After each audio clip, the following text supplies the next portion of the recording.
홀로 있음.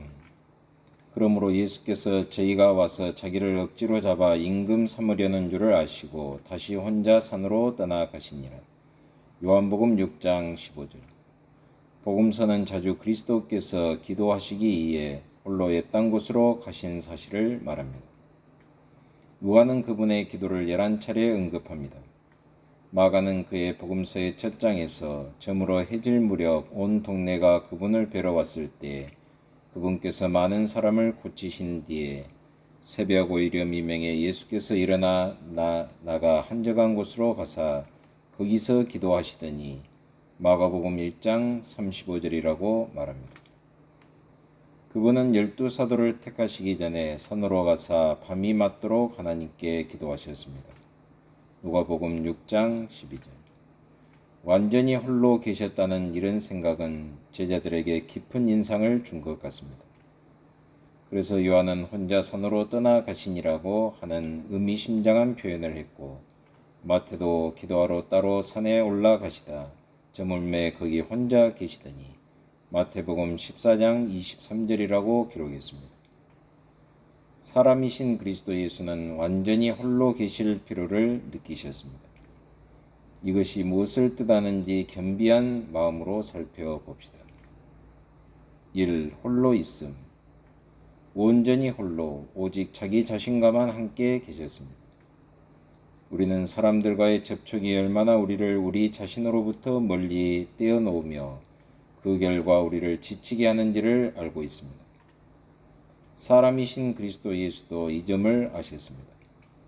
그래서 그분은 자신의 고귀한 사명과 자신의 인간적인 약점과 자신이 하나님께 하나님 아버지께 온전히 의존되어 있다는 사실을 온전히 인식하기 위해 자기 자신에게로 돌아가야 할 필요와 자신의 힘을 모아야 할 필요와 자신이 누구이며 무엇을 필요로 하는가를 새롭게 인식할 필요를 느끼셨습니다. 하나님의 자녀는 얼마나 더더욱 이런 필요를 느끼는지 모릅니다. 세상 일들의 혼잡이나 신앙적인 일 가운데 우리 자신이 그리스도인의 삶을 유지하기 위해서든지 하나님을 위해 다른 사람들에게 미칠 영향력을 새롭게 하기 위해서든지 모든 신자에게는 그 주인의 발걸음을 따라 그분과만 함께 있을 시간과 장소를 찾으라는 기묘한 요청이 있습니다. 이 영적인 실제와 함께 홀로 있습니다. 우리가 자유롭게 우리 자신을 온전히 보이지 않는 세계의 권세들에게 드려 그 권세들이 우리를 지배하도록 하기 위해서는 보이는 것들이나 일시적인 것들과의 접촉을 모두 끊어야 합니다. 예수님은 자신이 맞서 싸워서 정복해야 할 어두운 왕국의 권세를 인식하고 자신이 구원하러 오신 이 세상 사람의 필요를 인식하며 자신이 그 뜻을 행하려고 오신 하나님 아버지의 임재와 권세를 인식할 시간이 필요하다는 사실을 상당히 규칙적으로 느끼셨습니다. 그리스도인의 사역에서 그보다 더 필수적인 것은 없습니다. 우리는 자주 영적인 실제를 집중적으로 생각할 시간을 가져야 합니다. 우리는 지식적으로는 영적인 실제를 잘 알고 있지만 자신이 마음과 생활에서는 종종 그것이 아무런 힘을 발휘하지 못하는 경우가 많기 때문입니다. 영원한 존재에 대한 진리는 무한한 힘을 가지고 있습니다. 그러나 우리는 그 진리가 스스로를 드러낼 시간을 주지 않기 때문에 그것은 종종 무력하게 보입니다. 홀로 있음, 이것이 유일한 열쇠입니다. 3. 하나님 아버지와 함께 홀로 있음. 흔히 일이 곧 예배요, 봉사가 곧 하나님과의 사귐이라고들 합니다. 그러나 만약 홀로 있는 시간과 하나님과의 사귐을 위한 특별한 시간이 없이도 지낼 수 있는 사람이 있다면 그분은 우리 복되신 주님뿐일 것입니다. 그러나 그분은 경건 시간이 없이는 충만한 능력으로 자신의 사역을 하거나 하나님과의 사귐을 유지할 수 없었습니다. 그분은 사람으로서 특별한 사귐의 시간에 자신의 과거와 미래의 모든 사역을 가져와 하나님 아버지 앞에 놓고 하나님의 능력에 절대적으로 의존되어 있다는 의식을 새롭게 하며 하나님의 사랑을 절대적으로 확신할 필요를 느끼셨습니다. 그분이 아들이 아무것도 스스로 할 수 없나니라고 말씀하셨을 때 그분은 그분과 하나님과의 관계에 대한 단순 명료한 진리를 나타내고 계셨습니다.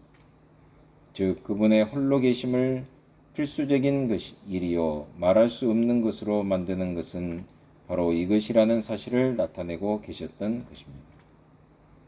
모든 하나님의 종들이 이 복된 기술을 깨닫고 실행하며 교회가 자기 자녀들에 대해 이런 높고 거룩한 특권에 대한 의식을 갖도록 훈련시키는 법을 알고 있다면 얼마나 좋겠습니까? 모든 신자는 참으로 하나님과 홀로 있는 시간을 가질 수 있으며 가져야 할 것입니다. 하나님을 온전히 내 것으로 소유하고 하나님께서 나를 온전히 그분의 것으로 소유하신다는 사실을 안다면 얼마나 좋겠습니까? 4. 말씀과 함께 홀로 있음. 인간으로 이 땅에 오신 예수님은 어려서부터 하나님의 말씀을 배우셨습니다.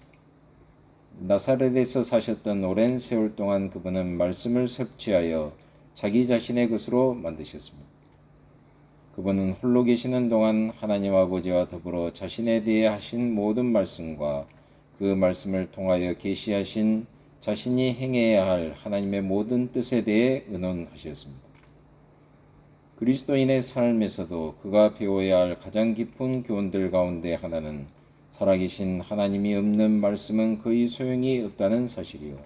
말씀의 축복은 그것이 우리를 살아계신 하나님 앞으로 데려갈 때 온다는 사실이며 하나님의 입에서 얻은 말씀이 그것을 깨닫고 그것에 순종할 힘을 가져온다는 사실입니다. 하나님과의 은밀하고도 개인적인 사귐이 말씀을 생명과 능력이 되게 한다는 교훈을 배워야 합니다. 5. 기도 가운데 홀로 있음. 기도는 사람의 모든 삶을 열어 하나님께 향하게 되며 그분의 가르침과 그분의 능력을 구하게 합니다. 잠시 기도가 예수님께 무엇을 의미했는지 생각해 봅시다. 그것은 사모하는 경배이자 겸비한 사랑이며 자신이 필요로 하는 모든 것에 대한 어린아이 같은 간구였습니다. 이것을 바르게 깨닫지도 못하면서 그리스도의 발걸음을 따르는 법을 알고 있다고 생각하는 사람에게 주어지는 축복이 무엇인지 알 수 있겠습니까?